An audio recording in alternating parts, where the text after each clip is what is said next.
Team ইণ্ডিয়াত বিৰাট কোহলিক লাগে নে গৌতম গম্ভীৰক লাগে? এজন দাম্ভিক প্ৰশিক্ষক লাগে নে এজন পাৰফৰ্মাৰ লাগে? ৰাঁচীত বিৰাট কোহলিৰ চমৎকাৰ শতকৰ পাছত উঠিছে এই প্ৰশ্ন। বিৰাট ৰোহিতৰ ভৱিষ্যতক লৈ গম্ভীৰ আগাৰকাৰক BCCIৰ তলত। 280 দিনৰ পাছত দললৈ উভতি আহি দেওবাৰে ৰাঁচীত কোহলিয়ে যিটো নিয়ন্ত্ৰিত আগ্ৰাসনৰ ইনিংছ খেলিলে, তাৰ পাছত বিৰাট কোহলিৰ টেষ্ট দললৈ প্ৰত্যাৱৰ্তনৰ দাবীত সৰব হৈ পৰিছে। দক্ষিণ আফ্ৰিকাৰ বিৰুদ্ধে টেষ্ট শৃংখলাৰ শোচনীয় পৰাজয়ৰ পাছত কোহলি ৰোহিতৰ দুৰ্দান্ত প্ৰদৰ্শনেৰে এদিনীয়া টিম ইণ্ডিয়াই কৰা সফল প্ৰত্যাৱৰ্তনত এই দাবী জোৰদাৰ হৈ পৰিছে। ৰাঁচীত কোহলিৰ 17 ৰান আছিল এক বিশ্বাভিলেখ। 52 সংখ্যক চেঞ্চুৰীৰে কোহলিয়ে ভাঙিলে তেণ্ডুলকাৰৰ 51 চেঞ্চুৰীৰ ৰেকৰ্ড।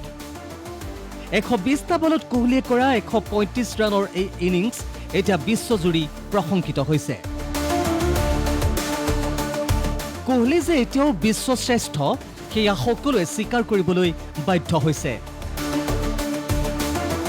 টেষ্ট দললৈ কোহলিৰ প্ৰত্যাৱৰ্তনৰ ক্ষেত্ৰত সমস্যা হৈছে প্ৰশিক্ষক গম্ভীৰ, কিয়নো গম্ভীৰৰ সৈতে কোহলিৰ সম্পৰ্ক ভাল নহয়।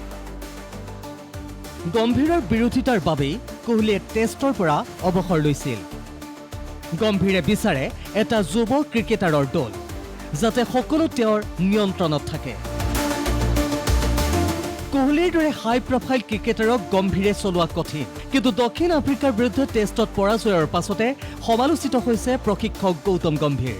নিজৰ পচন্দৰ যুৱ দল লৈ তেওঁ নিউজিলেণ্ড আৰু দক্ষিণ আফ্ৰিকাৰ বিৰুদ্ধে হোৱাইট ৱাছৰ সন্মুখীন হৈছে। দেশৰ জনতাই টিম ইণ্ডিয়াৰ বিজয় বিচাৰে, গম্ভীৰৰ ব্যক্তিগত ইগক লৈ ক্ষুণ্ণ ক্ৰিকেট প্ৰেমী। ইতিমধ্যে এই বিষয়ক লৈ তৎপৰ হৈছে BCCI।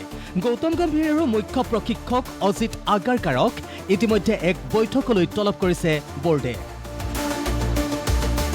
বুধবাৰে ৰায়পুৰত দ্বিতীয়খন এদিনীয়াৰ মাজতে গম্ভীৰ আগাৰকাৰেৰে বৈঠকত বহিব বোৰ্ডৰ সচিব দেৱজিৎ লন শইকীয়া। বোৰ্ডৰ যুটীয়া সচিব প্ৰফতেজ সিং ভাটিয়াও অংশ ল'ব বৈঠকত। দেশৰ ক্ৰিকেট অনুৰাগীয়ে বিচৰাৰ দৰে টেষ্টলৈ কোহলিৰ প্ৰত্যাৱৰ্তন তথা এদিনীয়া বিশ্বকাপলৈ ৰোহিত বিৰাট যুটিক অব্যাহত ৰখা হয় নে নহয় সেয়া জানিবলৈ অপেক্ষা কৰিব লাগিব। নিউজ ডেস্ক, প্ৰথম খবৰ।